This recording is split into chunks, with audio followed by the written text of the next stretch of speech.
If you imagine all that paper as Kleenex, that's basically what you're going to get if you leave a teenager home alone for too long.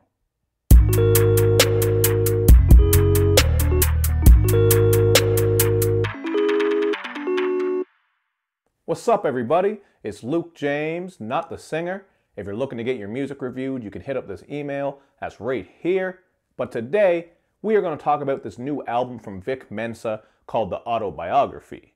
Now, Vic is an MC from out of Chicago who is currently signed to Rock Nation, and one tape of his that made a lot of noise is the Inane tape. It actually came out quite a few years ago, but it's not a project that I'm overly familiar with, so I'm not going to speak on that one too much. However, I did review his EP, There's a Lot Going On, and I thought this really showcased his versatility as an MC and a singer. And not long ago, he actually dropped another EP called The Manuscript. This one I was going to review, but then I saw that he had this album coming out, so I didn't bother since they were so close together. And really it worked out for the better because 3 of those 4 songs from the EP are on this album, including the song OMG featuring Pusha T, where we get this really great twangy guitar production from Pharrell, as well as a hook from Pharrell. And Pusha T and Vic are just going in with the bars. This is really just a more traditional hip-hop track in a sea of an album where you do get a lot of genres. As you listen through this album, you'll hear some tracks that might sound a little bit poppy, something that might work on the radio, and you'll also hear some rock elements throughout. So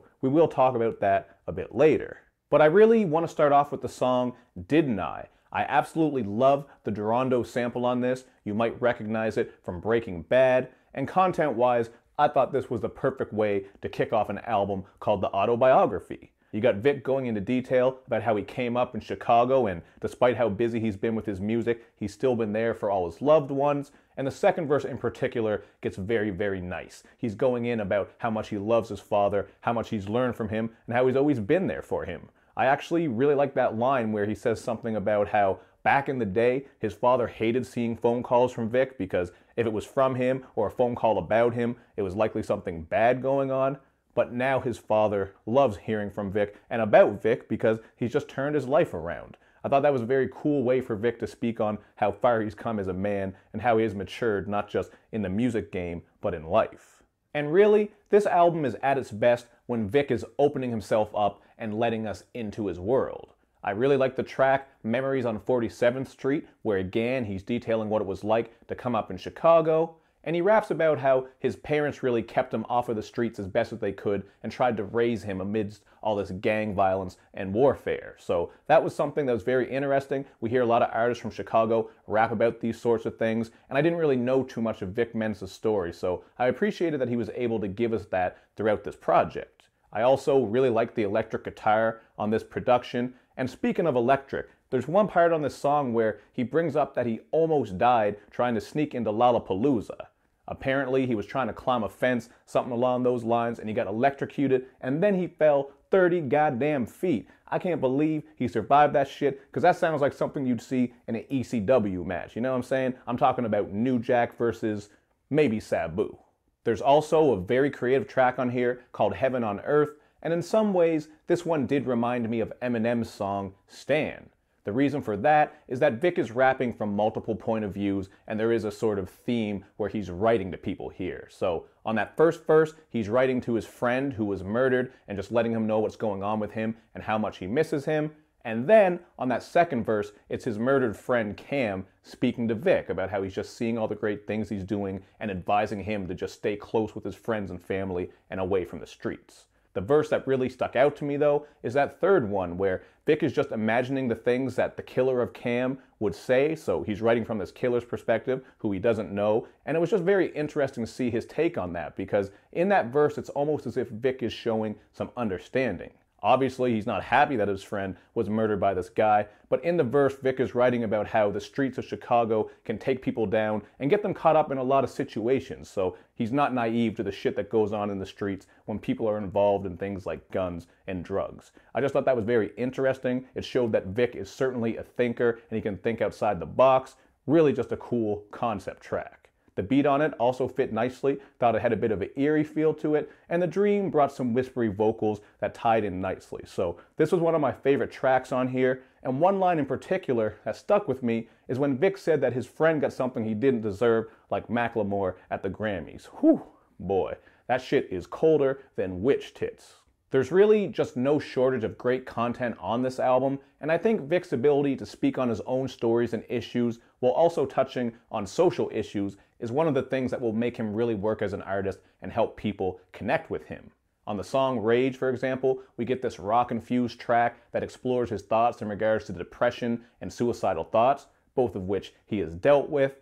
And then we get a song called We Could Be Free. This one does have a bit of a ballad feel to it, so it's not the sort of track I would come back to too much, but I do appreciate the content that he's bringing on here. He calls out the hypocrisy of the All Lives Matter crowd, and also touching on how blacks in America have been disenfranchised. I just really appreciate him speaking on this content because too often people tend to think that with the end of slavery, everything was perfect, but there was a lot of shit after that that really helped shape certain communities in negative ways. Whether you want to talk about Jim Crow laws, racist housing practices, racist voting laws, etc., etc. So Vic is certainly a thinker. He's got a lot of things to say on here. Not saying everyone is going to agree with everything he says, just like with any artist, but I do like that he's not afraid to put himself out there and say what he feels. But as I said, the ballad sound on this track isn't something I would come back to very often, and it's the same thing with Rage. I'm just not into that rap rock fusion. So that's something that kind of got a bit confusing with this album for me, is that as much as I like the content on some of these tracks,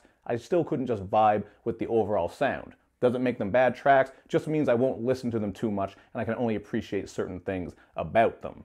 I actually think that's something that a lot of people will feel as they listen through this project because, as I alluded to earlier in this review, there are just a wide variety of sounds that he's bringing. So usually when an artist does this, people listen through and just pick the songs they like and the ones they don't like. Obviously you do that with every type of album, but when there's a lot of different genres going on, you're going to do that even more. For example, I mentioned those two tracks where I liked the content, but not really the sound, but then there were a couple of tracks I really just didn't fuck with at all. I'm talking about Rollin' Like a Stoner. This is just a synthy crooning track about drugs and alcohol. And then we have the song Coffee and Cigarettes. This one is just a very slow build, poppy radio sound happening with it, so I wouldn't listen to this one either. These are two tracks I certainly wouldn't come back to, and even the content wasn't that great on these tracks. I mentioned the drugs and alcohol thing on Rollin' Like a Stoner. Really no interesting takes there. And then with Coffee and Cigarettes, you're just getting a lovey-dovey track where he's speaking on his failings with romantic adventures and just how, love is a real motherfucker. However, Vic does come with some more lovey-dovey tracks that I do appreciate, including the song Gorgeous. I really like the vocal blends with Sid, and I think Vic's vocals on this are just very great, just has a very nice and smooth R&B sound to it, and the beat on this is dope as fuck as well. Lots of nice piano with some twisting bass line action happening. So sonically, I like that track, and the concept of this one is just how Vic is trying to keep up with multiple girls, which, as we learn on Homewrecker, does not always work out for the best. This is another relationships-based track where Vic is getting caught up with two girls again, but this time he actually gets busted, so it has a pretty cool concept. The song is called Homewrecker, and his girl comes home catching him cheating. Cheating, of course, is associated with homewreckers. And his girl, as a result, starts tearing shit up. She is wrecking the home. So I thought this song was kind of clever and funny, and as he's telling the story, you can just picture all the madness going on, man. There's the house getting torn up, these two girls just trying to stay away from each other. Well, this girl's trying to stay away from the one who's going crazy, trying to rip her goddamn head off. So I thought he did a great job on this, and throughout this album, I thought his rapping was on point, to be honest. There are a couple lines here and there that might be questionable, but overall he does some good storytelling, and he also is really doing great when it comes to sharing his personal experiences and views. So overall, I do think this is a strong debut album from Vic Mensa, but I've already talked about some of the issues I had with it, including the lack of cohesion and how I just couldn't get with some of these songs. That said, I'm going to go with a 3.5 out of 5, although I really did think about a 4. It's just that the more I listened to this album, the more I found myself skipping to get to the tracks that I really like. And this would include the track Wings, which I forgot to talk about, goddammit, but we're going to do it right now. I really like the Pharrell production on this, especially how it builds up slowly and those drums charge in. And on the outro, those drums are in full effect as Saul William comes in singing along with Vic. So this is another album where you hear some nice vocal blends between two artists. As far as the content on this song, once again, Vic is battling his insecurities and self-destructive behavior. So hey, this is one of my favorite tracks. Great beat, some nice vocals, and also some goddamn good content. But still, 3.5 out of 5 seems fair to me. I talked about my likes and dislikes, so you guys hit me up in the comments section and let me know what you think. Of course, you want to do all that good YouTube and social media stuff where you check all my pages out, you click like, you join, you share, whatever it is the site asks you to do. And of course, man, you got to show me love and show me lots of it. So thank you for watching, everybody. I will see you next time.